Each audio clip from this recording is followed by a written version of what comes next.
Quel bilan dressez-vous de l'année 2013? Bon, écoutez, 2013 a été une année extrêmement difficile d'un point de vue économique. On le sait, à Mauricie, c'est 7 000 emplois qui ont été perdus.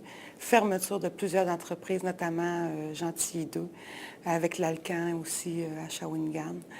Évidemment, on voit aussi nos entrepreneurs qui ont beaucoup de difficultés, beaucoup de maisons à vendre.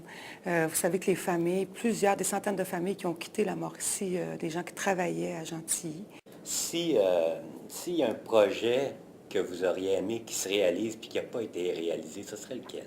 Ah, le centre sportif Alphonse Desjardins, vous savez, c'est une infrastructure régionale tellement importante chez nous, autant pour notre économie, parce qu'on sait que le tourisme sportif, on veut diversifier notre économie, qui essentiellement était dans la grande industrie.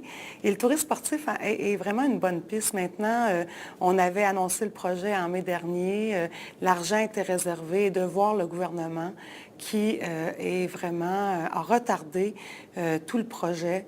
Et finalement, bon, on sait où on s'en est rendu. Maintenant, on voit nos gens qui s'entredéchirent pour savoir ce qui va arriver avec ce projet-là. Et à cet égard-là, moi, je peux vous dire que c'est franchement dommage pour toute la communauté. Quels sont justement les grands dossiers à surveiller? J'imagine que c'en sera un. Oui, tout à fait. Voir ce qui arrivera du dossier, évidemment, du centre sportif Alphonse Desjardins. La phase 2 du CHRTR, vous savez que c'est une annonce qu'on avait fait aussi. Maintenant, les plans de devis sont presque terminés. Alors, c'est sûr qu'on devrait assister à une construction, on l'espère bien, dans les prochains mois. Il y a aussi le dossier du centre Intervalle qui me préoccupe beaucoup. On le sait, le centre Intervalle a des locaux qui sont vraiment désuets. Alors, le gouvernement semble ne pas avoir priorisé ce dossier-là. On va revenir à la charge parce que c'est vraiment régional et supra-régional comme infrastructure et ça aide beaucoup nos gens.